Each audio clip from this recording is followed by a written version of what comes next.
بسم اللہ الرحمن الرحیم۔ السلام علیکم ورحمۃ اللہ وبرکاتہ۔ میں ہوں محمد وسیم اکرم القادری اور آپ دیکھ رہے ہیں خواب نامہ۔ آج ہم جانیں گے کہ خواب کے اندر دنک کو دیکھنے یعنی کوس و قزح کو دیکھنے کی کیا تعبیر ہے۔ بارش کے بعد جو نیلگوں آسمان پر مختلف رنگ رونما ہوتے ہیں ان کو کوس، قزح یا پھر ان کو دنک کہا جاتا ہے۔ تو اس کی کیا تعبیر ہے؟ کوس اور قزح کو دیکھنا خیر و برکت، موسمی حالات کے بہتر ہونے، بارشوں کے برسنے اور انسان کی زندگی کے اندر امن و سکون آنے کی علامت ہے۔ اگر اس کوس و قزح کے اندر، دنک کے اندر سبز رنگ جو ہے وہ واضح ہو تو پھر خیر، برکت، بلائی، مال کے اندر برکت اور حالات کے اندر بہتری اور کاروبار کے اندر برکت اور باقی معاملات کے اندر کامیابیوں کی دلیل ہے۔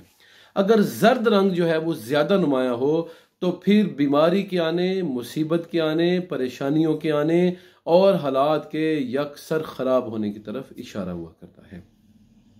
اگر کسی آدمی نے خواب کے اندر یہی کوس و قزح اور دنک دیکھی اور دیکھا کہ اس میں سرخ رنگ جو ہے وہ زیادہ واضح ہے، تو اگر اس کے گھریلو حالات میں یا اس کے دوست احباب کے اور خاندان کے معاملات میں لڑائی جھگڑے چل رہے ہیں تو پھر لڑائیوں کے مزید ہونے، جھگڑوں کے مزید ہونے، اختلافات کے مزید ہونے اور کشت و خون کے ہونے کی طرف یہ اشارہ ہوا کرتا ہے، الیاذ باللہ۔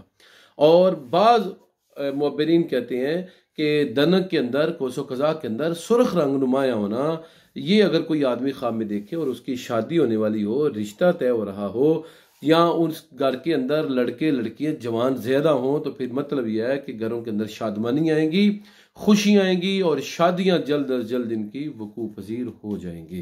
تو یہ تھی ناظرین گرامی خواب کے اندر دنک یعنی کوس و قزح کو دیکھنے کی تعبیرات۔ ان قریب ہم نئے موضوعات کے ساتھ حاضر خدمت ہوں گے، تب تک کے لیے اجازت دیجیے۔ السلام علیکم ورحمۃ اللہ وبرکاتہ۔